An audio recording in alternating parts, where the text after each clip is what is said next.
Right ఇక గుంటూరు కారం vibe మాకు చూస్తున్న వరల్డ్ వైడ్ రిలీజ్ అయింది. అర్ధరాత్రి నుంచే థియేటర్ల దగ్గర అభిమానుల సందడి కొనసాగింది. త్రివిక్రమ్ డైరెక్షన్ లో తెరకెక్కిన సినిమా ఇది. మిడ్ నైట్ షోలతోనే హిట్ టాక్ తెచ్చుకుంది గుంటూరు కారం. మహేష్ బాబు కెరియర్ లో మరో బంపర్ హిట్ అంటున్నారు. సూపర్ స్టార్ ఫ్యాన్స్ కు ముందే వచ్చేసింది Sankranti.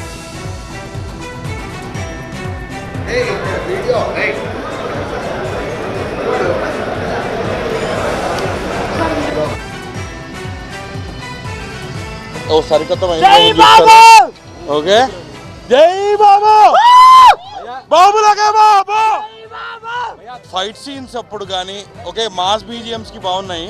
Super. Mahesh Babu acting ఎరగదీశాడు. Dance చాలా బాగుంది. సంక్రాంతి విన్నర్ మరి నెక్స్ట్ మూవీస్ తెలియదు కానీ ఇప్పుడు ఈ మూవీ అయితే సూపర్. ఎక్స్పెక్ట్ చేయలేదు. అంటే యాక్చువల్గా త్రివిక్రమ్ గారు అంటే కొంచెం ఒక ఇది ఉంటుంది. ఆ ఇంపాక్ట్ నెక్స్ట్ లెవెల్లో తీసుకెళ్లారు. గుంటూరు కారం సెకండ్ హాఫ్ అవుతా అమ్మ మీద మమకారం అన్న అసలుకి ఆ సెంటిమెంట్కి అవుతానా చచ్చిపోవాల్సి అనిపిస్తుంది అన్న. అసలు మహేష్ బాబు పర్ఫార్మెన్స్ ఏందన్న అసలుకి ఆ విధంగా ఏడిపించాడన్న. కళ్ళల్లో నీళ్లు తిరిగాయన్న. అసలు ఫస్ట్ హాఫ్ ఫుల్ ఎంత కామెడీ ఉంటుందో సెకండ్ హాఫ్కి వస్తే పీక్స్ లెవెల్లో తీసుకెళ్ళిపోతాడన్న. సినిమా అయితే వేరే లెవెల్ ఉందన్న నిజంగా. అంటే నాకు కొన్ని సీన్స్ అంటే ఒక్కటి ప్లస్ పాయింట్ ఏంటంటే సినిమాలో మహేష్ అన్న లుక్స్ కానీ స్టైల్ కానీ యాక్షన్స్ కానీ డైలాగ్ డెలివరీ కానీ చాలా అంటే చాలా బాగుందన్న. Cinema blockbuster. ఏ సినిమా అయినా హిట్ అవ్వాలంటే దాంట్లో మెయిన్ స్టోరీ ఇంపార్టెంట్ బ్రో. కర్ణరసం బ్రో మదర్ సెంటిమెంట్ ఇచ్చాడు. ఈ సంక్రాంతికి ఈ సినిమాని ఎలాంటి వాళ్ళు చూడాలంటే పిల్లలు పెద్దోళ్ళు పెళ్ళైన పెళ్ళికానో లవర్ లేనో బ్రేకప్ అయిన అందరు వెళ్ళి చూడండి. జై మహేష్ బాబు. బాబు మాత్రం బాబు కోసం చూడొచ్చు సినిమా. మొత్తం స్టార్టింగ్ నుంచి ఎండింగ్ వరకు డ్యూటీ బాబుదే.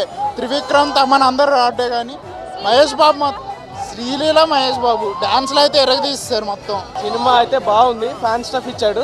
బీసీ సెంటర్లో కుమ్మేస్తుంది. చాలా బాగుంది. మహేష్ బాబు ఎనర్జీ లెవెల్స్ అయితే నెక్స్ట్ లెవెల్ ఉంది. బాగా హార్డ్ వర్క్ చేశాడు. డాన్స్ అయితే సూపర్. అసలు లాస్ట్ 40 minutes అయితే ఇంకా అదిరిపోయింది. త్రివిక్రమ్ స్టైల్లో లాస్ట్ 20 minutes ఫ్యామిలీ ఎంటర్టైన్మెంట్ ఇచ్చాడు. మిగతాదంతా full mass. Mahesh Babu mass బాగుంది. కొత్తగా ట్రై చేశాడు.